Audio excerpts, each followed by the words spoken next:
اپنی اولاد کو کیا تعلیم دی؟ تم نے اپنی اولاد کو دین دیا کہ نہیں دیا؟ میرے دوستوں، بزرگوں اور بھائیوں، اگر ہم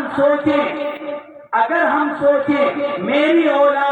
میری اولاد کی ذمہ داری مجھ پر، اس کو دین پہنچانے کی ذمہ داری مجھ پر، لیکن ان مدارس والوں کا مجھ پر احسان ہے کہ انہوں نے میری ذمہ داری کو اپنی ذمہ داری بنا لیا، انہوں نے میری اولاد کو اپنی اولاد سمجھ لیا، جو ذمہ داری میری تھی انہوں نے اس ذمہ داری کو اٹھا کر میری اولاد کو دین پڑھا رہے ہیں، میری اولاد کو قرآن سکھلا رہے ہیں، میری اولاد کی دینی تربیت کر رہے ہیں، اور میری اولاد کو میری آخرت کے لیے ذخیرہ بنا رہے ہیں۔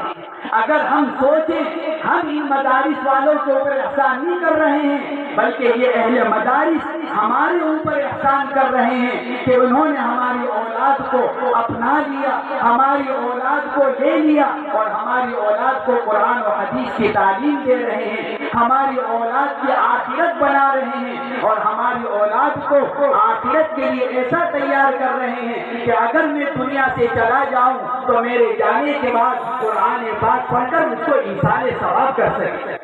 اللہ تبارک و تعالی ہمارے ان مدارس کی حفاظت فرمائے، ان مدارس کو دن دوگنی رات دوگنی ترقیات سے مالا مال فرمائے۔